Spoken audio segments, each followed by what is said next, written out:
You are listening to Inside F1 with Missed Apex podcast and, well, people have been asking, where is Uncle Joe?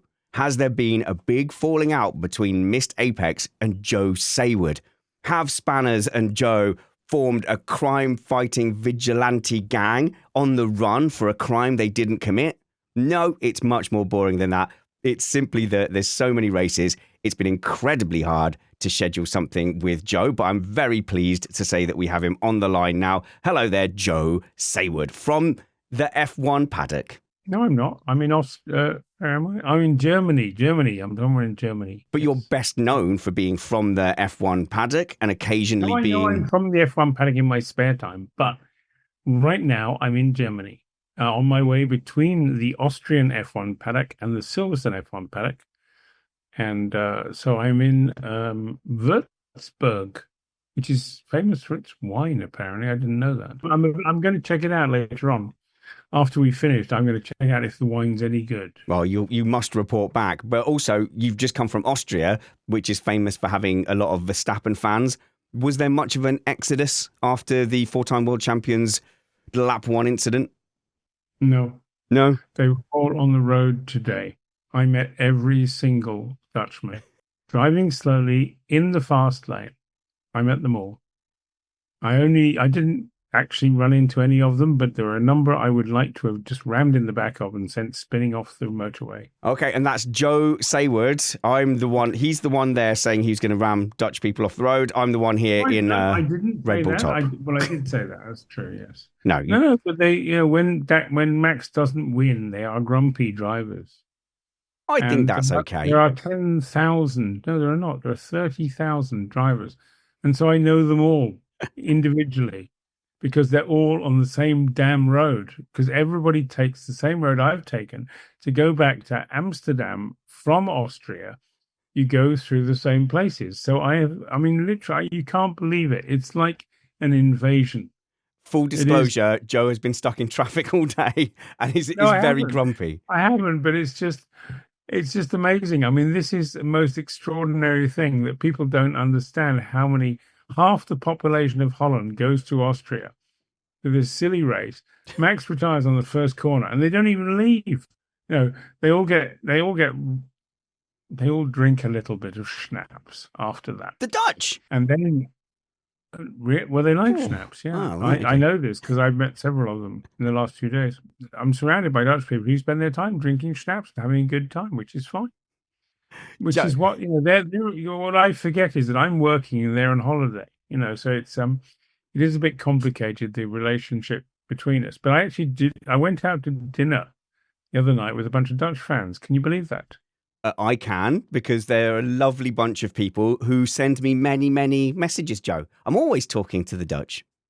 I'm not complaining. I'm just saying that, I didn't expect it, but I found myself in this situation where I had a lovely dinner with a bunch of Dutch people. So there you go. Do you know who's even as good as the Dutch people? And that's our fine patrons in our patron Discord who have a bunch of questions for you, F1 Uncle Joe. Do you mind fielding some? The first ones... I'm happy to field, as you know, I will field any question. The first ones are actually... Even the Mexican ones, yeah. Are Red Bull related. So I was saying on our race review that Verstappen was so unbelievably chilled out after that incident. Just seemed like a man who suddenly realised he could have a beer a little bit earlier and had got knocked off work earlier. So Ahmed asks, what's the inside track on where Max Verstappen will be in 2026? Rumours abound. Nobody knows the answer to this question except Max Verstappen, his management, Horner, and probably, I'm sure Helmut Marko knows as well, and a few lawyers in the meantime. But I think I have a vague idea, in as much as Toto Wolff would not be wasting his time holding up George signing if there wasn't a potential for something. So I believe that by the end of July, so we're now nearly in July, but at 30 days from now, if Max Verstappen, if the Red Bull team is below third in the Constructors' Championship, I believe then Max Verstappen, I'm not saying he will, I'm just saying he could leave Red Bull. Now, weirdly enough, he's in fourth, or he's not, sorry. Well, he is, because he is the team. But the team is in fourth in the Constructors' Championship, and we have 30 days to go. And to be quite honest, I don't think that Yuki Tsunoda is going to make much of a difference to move up to third in the championship. So I think obviously there is a potential for something, because otherwise Toto would have signed George. Now, I don't see this as being a big issue, because it kind of makes sense for everybody. George understands that Max is, he's four-time world champion and George is not. And therefore, if there is potential, Toto's going to at least think about it before he locks in for next year. But if I believe, and I can't prove any of this, but it's the way it is. They don't talk, as I think Toto said in the press conference. This is not for public consumption. We talk about this stuff between ourselves. I think he said town hall, or I used the word town hall. Joe, have I ever given you the impression that I don't like you just guessing? Give us your best gut feeling. That's fine. My gut feeling is that there is still a potential for Max to move. Now, will Max move is a good question. That's opinion, isn't it? I don't know the answer to that, but because nobody knows the answer to that, because we have, hang on, calm down. No, I'm excited. We don't know anything about the 2026 engines. And everybody can go blah, blah, blah about how good's this and how good's that. Mercedes can make a big noise about saying their engine is going to be better than everyone else's, but nobody knows, And you can actually sit there and justify most of the engines, apart from the Renault, which won't be there anymore. You can justify most of the engine programs. We have no idea what the Japanese are doing. We have no idea what the Aston Martin Honda brackets. How the hell does that work from a brand point of view? That could be a winning car. But I don't get that impression, because it looks to me like Fernando Alonso is trying to jump elsewhere. But that may be to do with money more than winning anything. Anyway, I don't know, but I'm saying that I think at the end of July, in other words, 30 days from now, there is a point at which Max will be locked in to the next year's contract with Red Bull if they're third in the championship, and they're not. And also, that's in Verstappen's hands as well, a little bit. If you wanted to be a cynic, you could say, it's kind of in his hands, but it's not. It's not, because Max Verstappen is not somebody who's going to do that. Because he doesn't know what the right choice is for next year. He does not know. If he decides Mercedes, though, he could fudge the contract. If he decides Mercedes, he could hope that Kimi Antonelli will hit him by accident. No, it's silly. Now, Max Verstappen wants to win races. He doesn't want to be in the mess he's in right now. And it's not Max, because Max can sometimes, well, not sometimes, Max can always drive that car. Nobody else can drive that car. That means, it doesn't mean that the car is designed for Max Verstappen. It means that Max Verstappen has the talent to drive a completely undrivable car. And if you want evidence for that, you look at Liam Lawson's performance in Austria yesterday, where he finished in a, whatever the hell they call it this week, he finished fourth, fifth, whatever it was. What was it? I can't remember. Sixth, I think. What he showed was that he can drive the car. And so he got fired by Red Bull because he couldn't drive the other car. So Yuki Tsunoda, who could drive the whatever RB. it's called, the RB really well, can't drive that thing. The only person in the world who can drive it seems to be Max. And Max seems to be, he's right up there on a tightrope over Niagara Falls with that car. The car is clearly not very good, or extraordinarily good, but you have to be a genius to drive it. And that's the problem, because Red Bull need to have a car that other people can drive. And now Ferrari, let's just slightly change the focus here. Ferrari are banging on, well, it's not so bad. We're fighting for second in the World Championship. Yes, you are, with half the points. You have Mercedes, who have one driver who's 12 years old and is still learning how to do it. And the other opposition is from Red Bull, which has one driver who is incapable of scoring points because the car's so awful, and the other driver who's struggling. So Ferrari being, battling for second doesn't mean anything at all. At the end of the day, it's all rubbish, isn't it? Because McLaren are going to win this championship.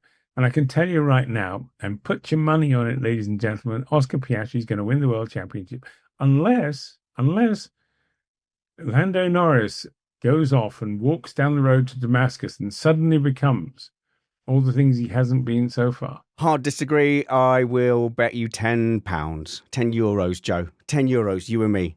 What? Norris, world champion this year. I think it's his to lose. No, I don't want to steal from you. Don't want to steal from my darling children. Take the food out of their mouths. And your wife would beat me up anyway. She's vicious. The fact is that Oscar Piastri is solid and sane, and he will deliver. And Lando will have great weekends and he'll do great stuff. And then another weekend he'll throw it in the bin. No, he's on it now. This is the beginning. He got it all out of his system. And he said that in Monaco too, and then he screwed up in Canada. So yep. What are you trying to tell me? But apart from Canada and the 5 other races that he messed up qualifying, he's been pretty good. Oh, no. Listen, I'm not saying that Lando Norris isn't quicker than Oscar Piastri over one lap. But Charles Leclerc's quicker than Lewis Hamilton over one lap. And ahead in the championship. And what the hell does that matter? One lap is absolutely worthless. I would like to steer it temporarily back to Verstappen. No, I'm trying to get away from Verstappen. No. Because you can't. You in particular can't, Joe, because a much younger, sparkly Joe in 2012 wrote an article, and I think it's fair for people to make. 12 Max was very old by then. I think it's perfectly fair for journalists to have an opinion and write an article about it, and not be held to account 13 years later by just random shed podcasters. However, you put your neck on the line and you said it was going to be a bad move for Lewis Hamilton to jump to Mercedes. I will ask you again then now, if Verstappen has the opportunity to move to Mercedes, again, just before a big regulation set, should Max Verstappen go to Mercedes? Joe Saward. Right now? You. Yeah. You say yes. Yeah, I do. Yeah. Yeah, I agree. Because of the Ford... Because the thing is, in the overall scheme of things, the chances of Mercedes getting the engine right in 16 are higher than the chances of Red Bull getting the engine right in 16. 26. Yeah, 26. Yeah. Right. And that's it's just a kind of gut. It's not even a gut feeling, but we just don't know. And that's the thing that annoys me about this, is that we just, we just, when Lewis went, it seemed like it was a suicidal thing to do back in the day, because Mercedes hadn't done anything decent. It did seem dodgy. And suddenly, gadung, it all works out. And I don't, good for him and good for Nicky Lauda to convince, and Toto was involved too, obviously, but good for them to convince Lewis to jump. Now, Lewis just jumped, just to prove that he's not entirely a genius. Lewis jumped Ferrari this year. So, what can you say? I think your call of it being a fairly dodgy move to the midfield, I don't think that was entirely unreasonable. But I guess it wasn't unreasonable at the time. But the thing is, we as journalists, we have to make calls that we have no clue whether it's right or wrong. It's just the gut feeling. And sometimes people force us, like you right now. Yes, exactly. Force us to say things. Like, let's change the subject completely. You might say, is the Formula One film going to be a good film? Well, do you know something, Spanish? I don't care. He just made $144 million on the first weekend, which is Brad Pitt's best ever movie. Is it? Isn't that? Yes, it is. Wow. It's a good cinema movie. If you haven't seen it yet, I know people got annoyed. How come you've seen it anyway? No spoilers. I don't know. How did you see it? I'm fascinated. Were you slotting yourself along to some sort of premiere or something? Joe, I have said so often that I'm buyable. and that you can change my opinion with. And so they bought you. They bought you. No. It's I have not been paid to talk about the F1 movie. I am a cinema lover, and I really enjoyed it as a cinema film. That's a really funny story here. There were 2 premieres in Leicester Square, and they didn't tell half the people that there were 2 at the same time.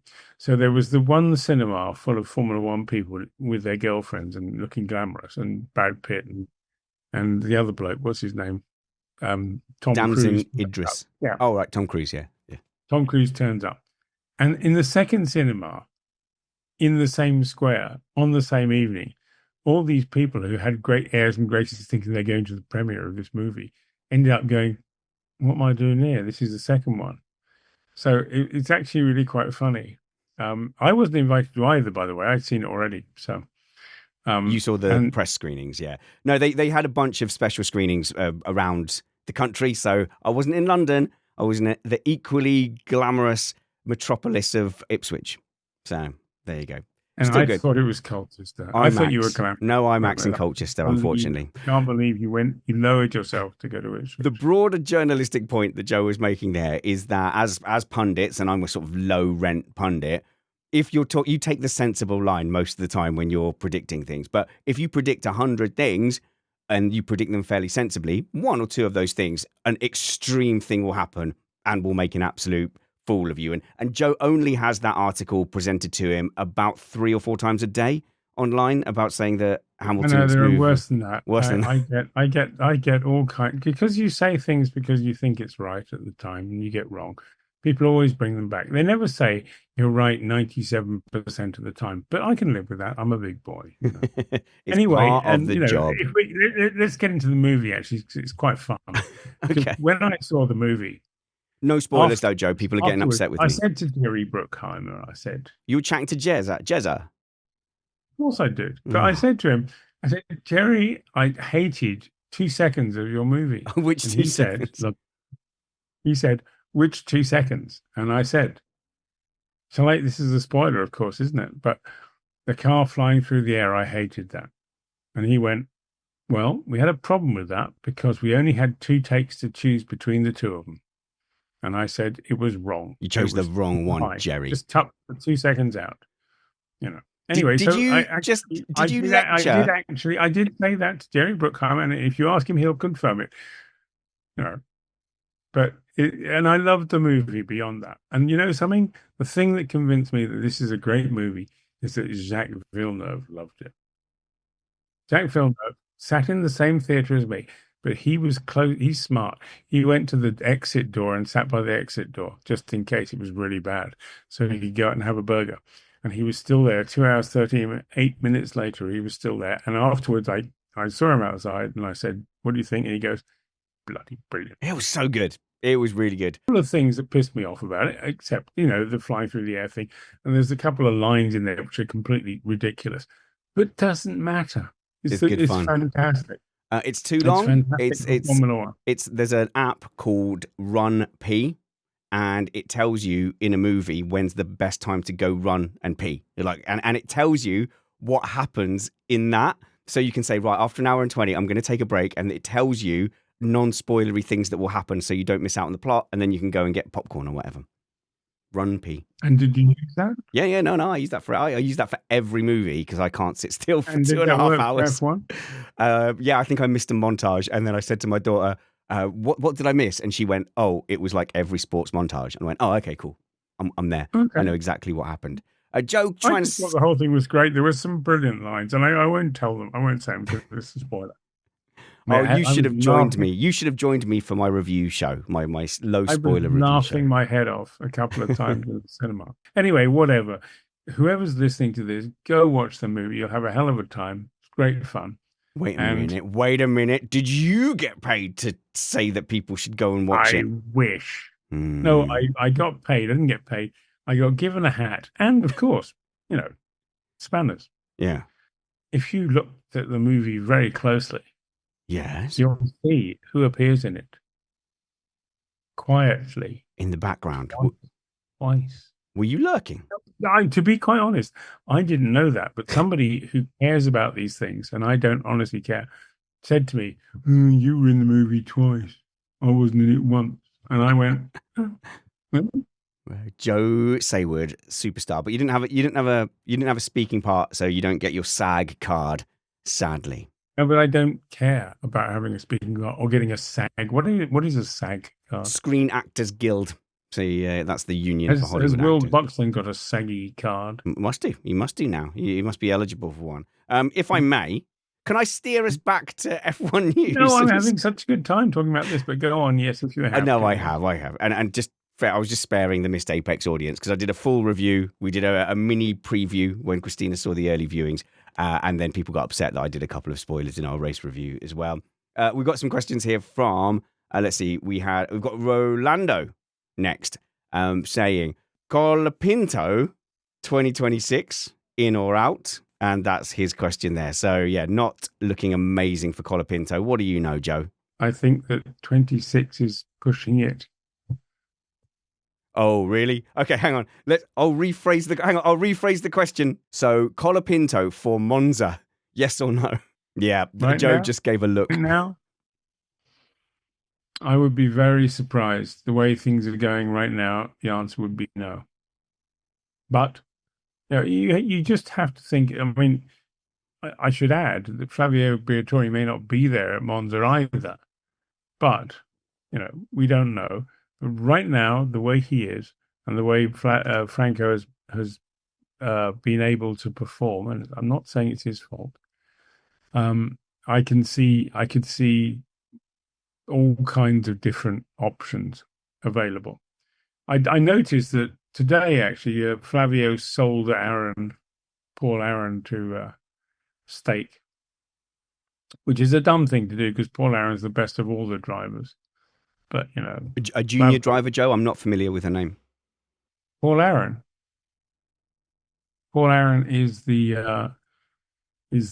Alpine #1 reserve driver who got overlooked when Colapinto, brackets with piles of money, replaced Doohan.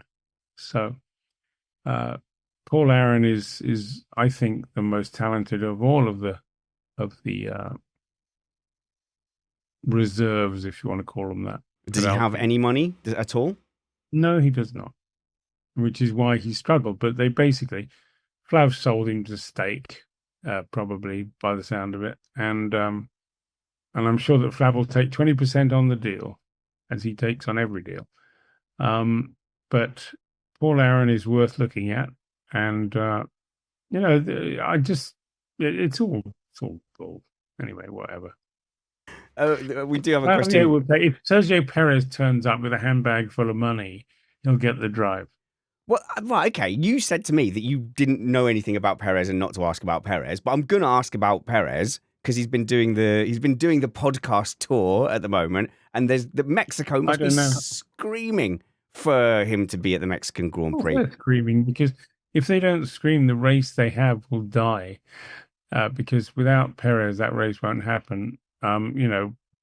NASCAR went to Mexico the other day and made a fuss about how wonderful it all was. And look at the grandstands. They carefully cut all the shots out, showing the empty grandstands. But it ain't going to work without Perez. So that was my feeling as well. Like, Colapinto's not enough, is he, to fill the ground? Colapinto's okay if there's an Argentine Grand Prix, but one is dependent on the other. And, it's a ridiculous situation where if one does well, the other will happen. If the other doesn't, right now he ain't doing it. And that's not necessarily his fault because he's been thrust into a ridiculous situation where he has to do it with a car that's absolutely lousy anyway. If Pierre Gasly has been jiggling that thing around like a loony and crashing into people, but if Pierre can't get some points out of it, they've got 11 points, which is half as many as all the other teams. They are 10th in the World Championship. How the hell is Flavio Briatore still employed? I spotted that yesterday that they were 10th. And the LL plan. They've seen that for a while. But, let's face it, Luca Di Meo, the man who employed Flavio, is no longer employed by Renault. So I would give Flavio Briatore let's be generous. Let's say that the chairman of Renault goes, I don't know what the hell's going on in Formula One. What the hell do we do? And you're not going to fire the only bloke left who understands anything about Formula One, brackets, which isn't Fabio Briatore. But, he doesn't know what to do. The chairman doesn't know what to do. So the chances are that Fav will survive a couple more months, and then there'll be a bullet in the head. And I think it'll all be over after that. So, you do keep our editors busy, Joe. I don't care. Okay. Yeah, I know you don't care. I know you don't care. My views. In case you thought that I thought you cared, I know you don't care. Okay. So Karen made an astute observation here saying, what's going on with the second seat? As mentioned already that Aaron is being prepped in a Sauber. Someone is also floating a Bottas rumor at the moment. I guess if you had to really put if you had to put the €20 that you're saving from chickening out of my Norris Piastri bet, what would you put that on for the Alpine second seat? Come say, post summer. Whoever's got the most money. Whoever's got the most. Is it really that cutthroat and that cynical? It's that cynical. It is. Mm. All right. Well, it's that cynical. And also, from I had a long chat with Valtteri this weekend. Oh, does he have money? And I said to him, no, of course he doesn't. Right. But he's got X number of Grand Prix wins, and he's got a great mullet, and he's got a good brand. He's funny. No, it's important. But and we were just chatting, and I said, "Are you gonna go to Cadillac? Because that's one of the rumors." And he said, "I don't know. We'll see." But right now, where he is the right place to be, because if there's a banana skin and George slips on it, Valtteri gets in, and that's the best place to be because the other options are not great. And so if you get Cadillac, great, you're at the back of the grid. What more do you want? It's better than nothing. Yes. It's better than nothing. Well, actually, that's assuming that Cadillac make it on the back of the grid. But we actually had this conversation in Austria, and we think they'll probably make it. But it's going to be they're working really hard.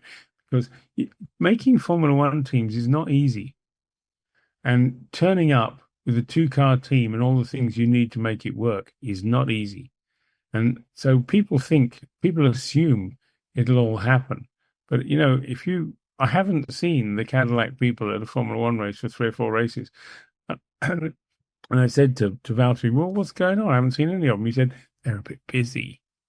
And I went, yeah, I get that. Because fans don't understand how difficult it is to do what Formula One teams do. Man, I've just got this image. You and Valtteri, you're just sat there in your budgie smugglers, catching some rays.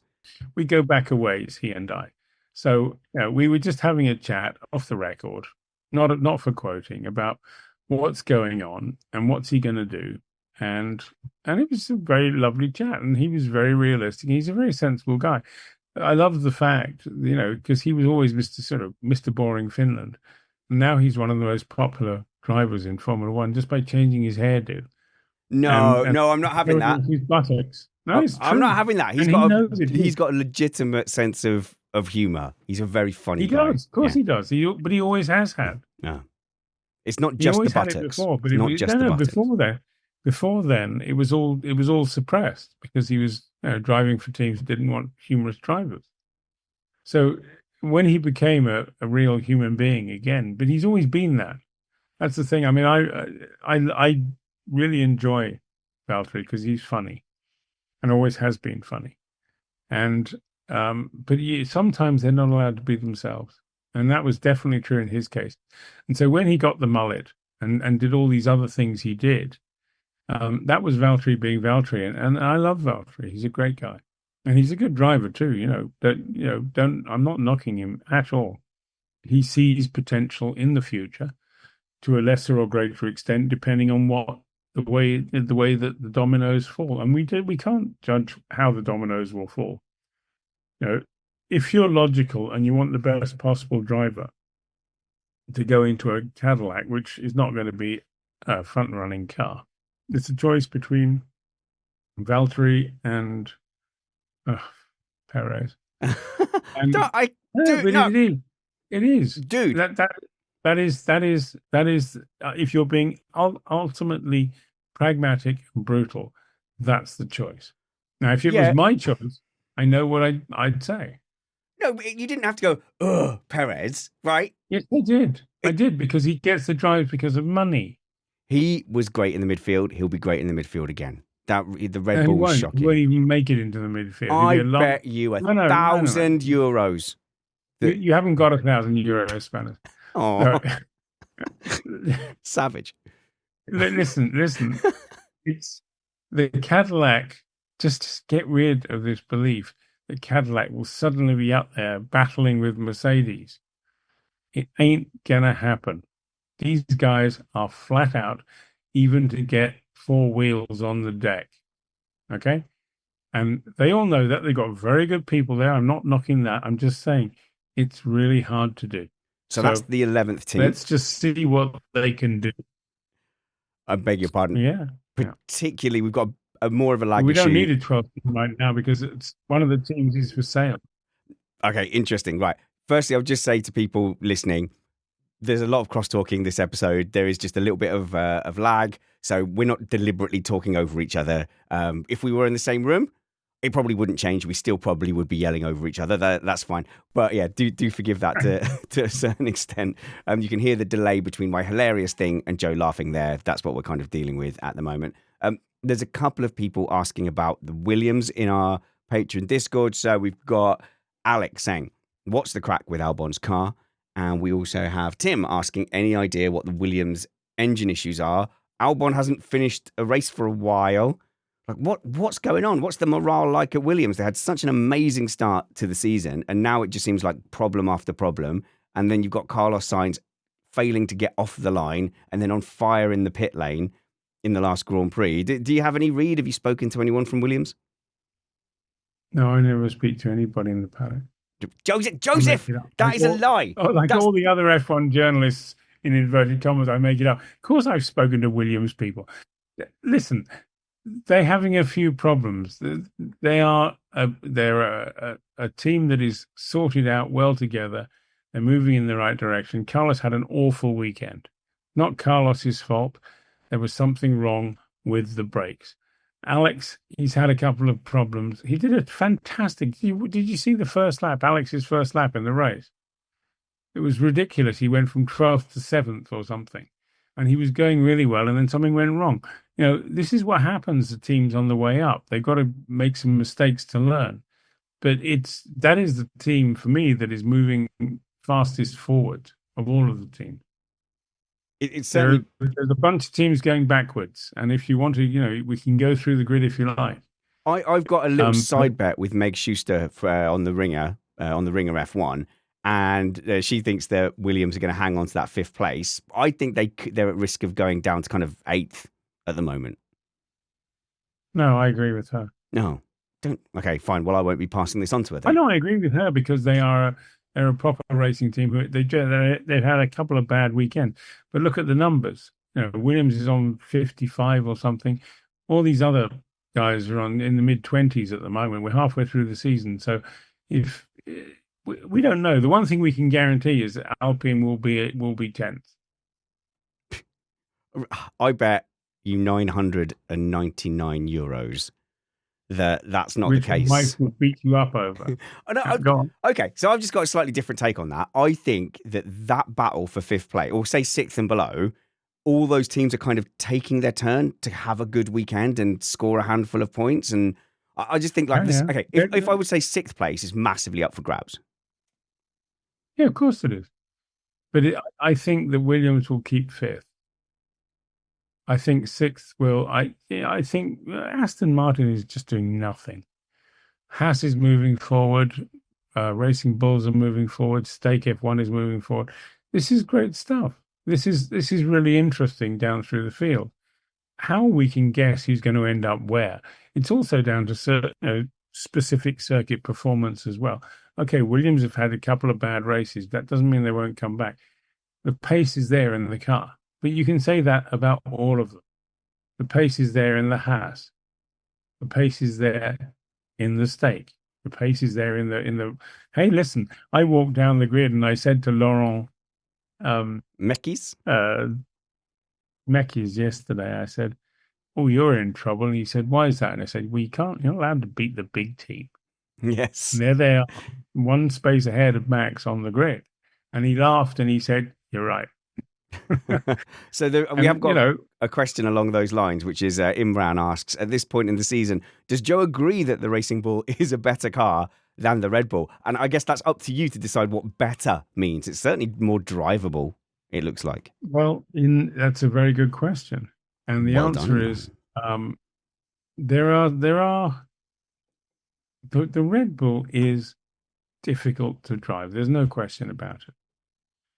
Is the other one easier to drive? I can't answer that because I'm not an engineer and I'm not a driver. So, but what I can say is you base it on the results, and it looks like an easier car to drive. Hadjar's done a great job. Lawson's did a great job on Sunday.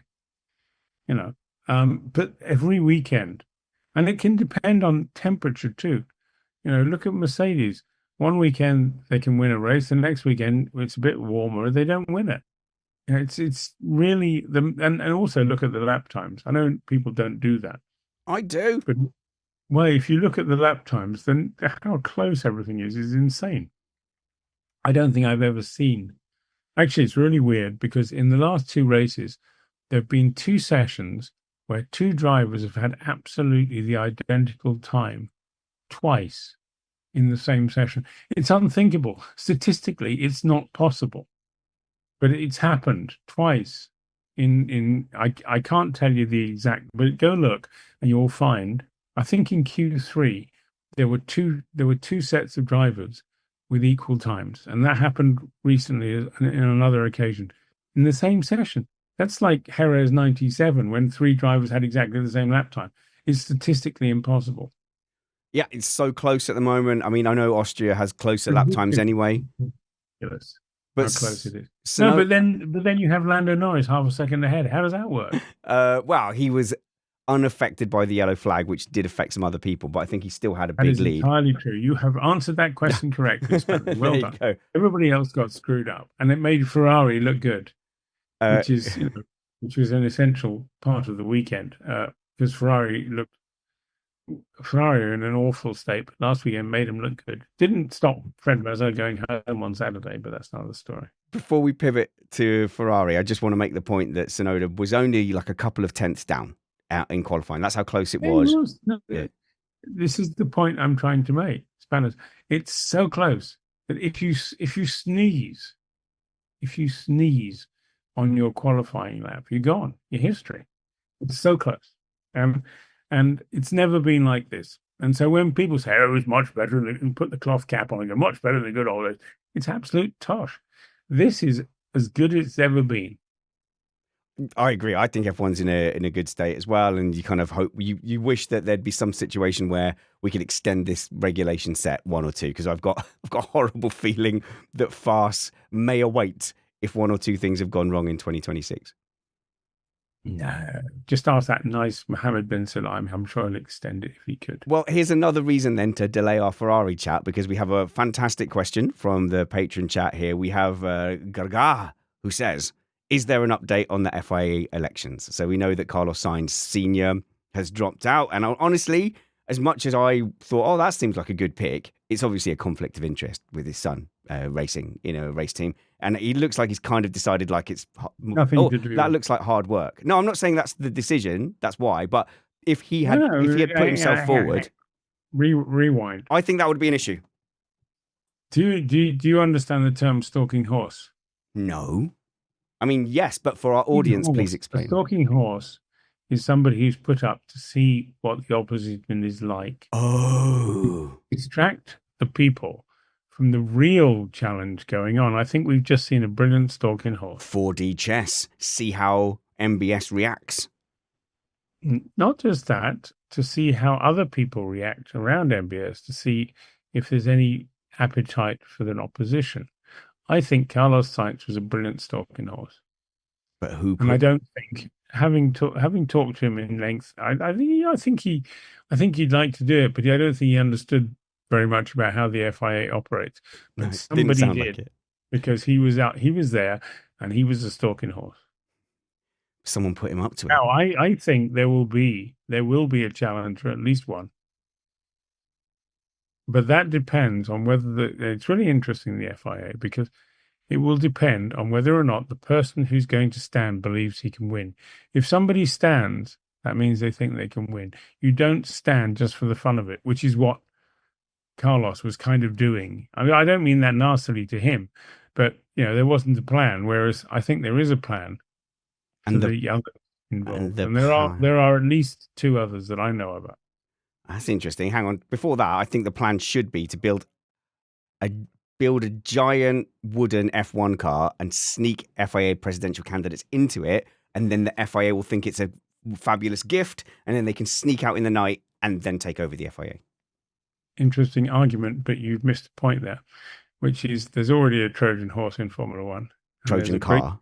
There's a great big Trojan car in Formula One. Go on then. Disguised as a horse. It's called a Haas. And inside there's a whole bunch of Toyota people. A clue? Was that a clue? It was about, if I hit you on the head with a hammer, that would have been a clue. Yeah.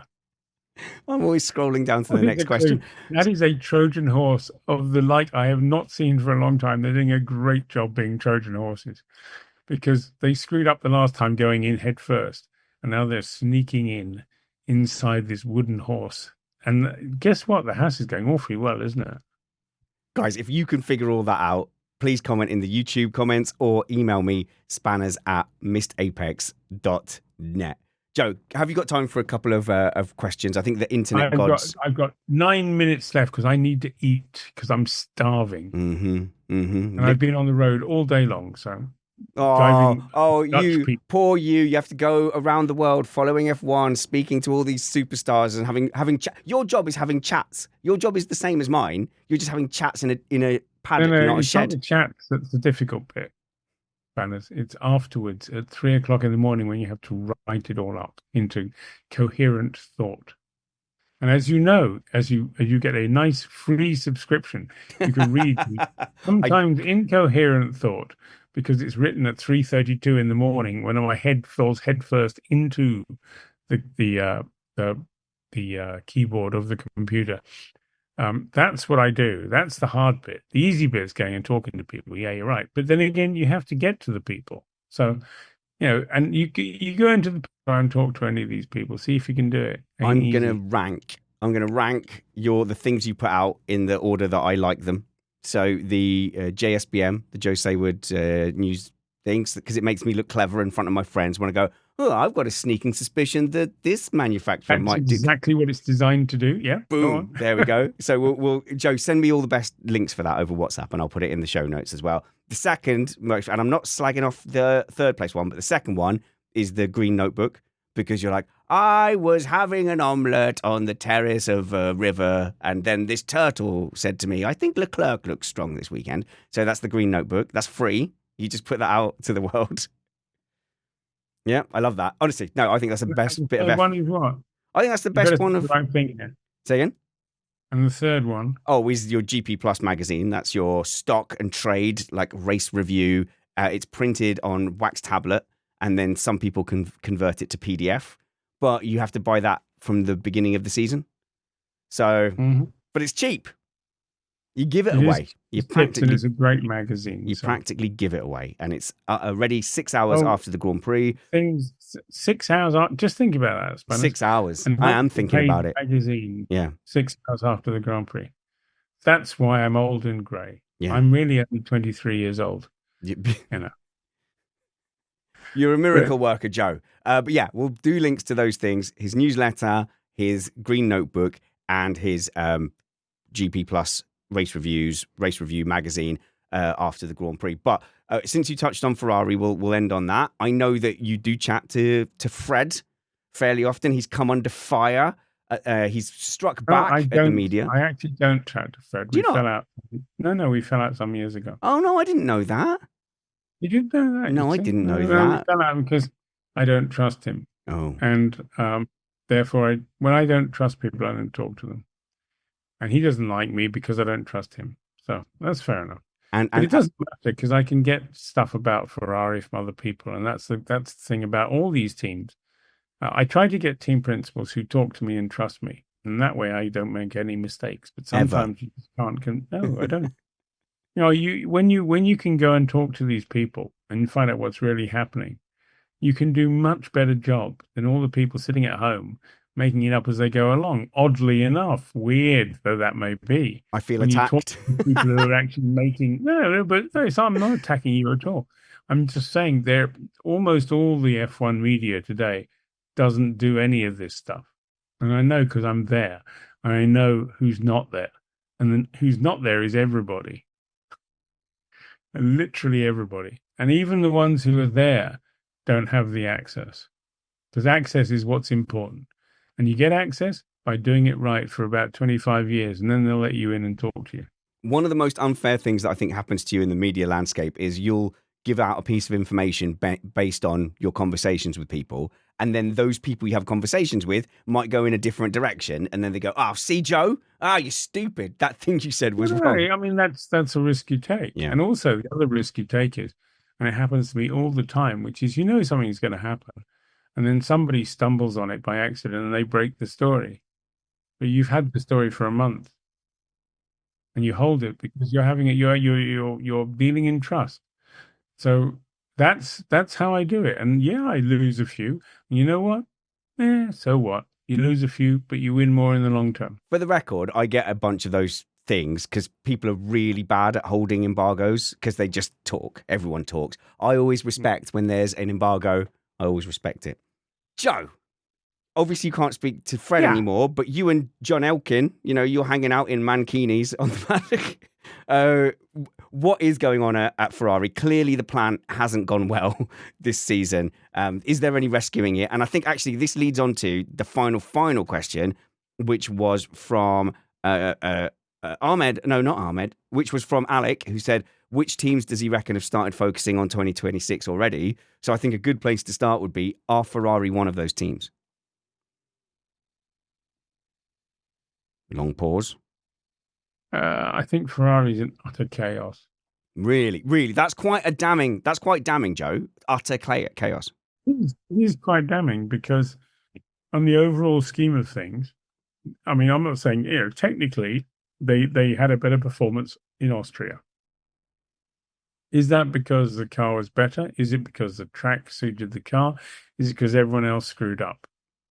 We don't know. But what I do know is that the Ferrari, all the stuff coming out of Ferrari in the terms of the rumors and the gossip and the thing, well, nobody's getting up to defend him. That's the key point. And Jean Todt, if you go back in history, it's really interesting. In 93, Jean Todt joins Ferrari. Okay, ancient history, I know, but sometimes you can learn from history. And in 1996, Jean Todt's in deep trouble, and everybody's going, he's going to die, we're going to throw him out, kick him out, there's the parachute, jump, all this stuff. And Michael Schumacher says, if he goes, I go.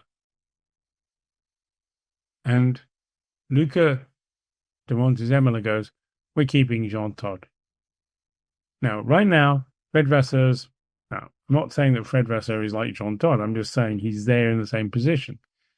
But there is not, everyone has got their knives out for Fred Vasseur and not a word of defense from anybody.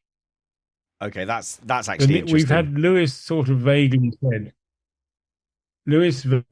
said, I'm working well with Fred, but that's it. Nobody said we have to support Fred. And I think if you want my honest opinion, and it may be wrong, but my honest opinion is that Fred threw it away and went home, which means that later on we'll find out more about it. But I don't think this story is over at all.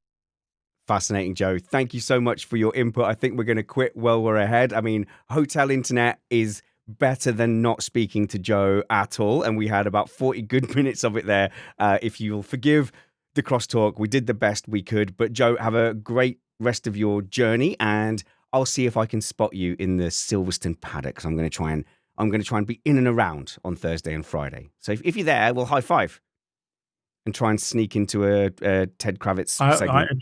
I shall be there. Well, unless I get hit by a large bus, I'll be there. Excellent. Thank you, Joe. I hope you don't get hit by a large bus, and I will unceremoniously dump you off the Zoom call so that you can go and have your dinner. Thank you very much for your time, Joe. I'll just go through a little bit of Missed Apex admin here. If you wanted to squeeze in the Missed Apex live event, yeah, you could. Look in the show notes for the link there. I'm going to be in and around Milton Keynes actually on Wednesday. I've got no definite plans, but I think I want to go karting in Milton Keynes. So, like, if you don't make a special trip, but if you happen to be around Milton Keynes on Wednesday, pop me an email, spanners@missedapex.net, and I'll forward it on to you if we end up, the group I'm with, going and doing a little bit of karting there. So yeah, the links to Joe's stuff will be in the show notes below as well.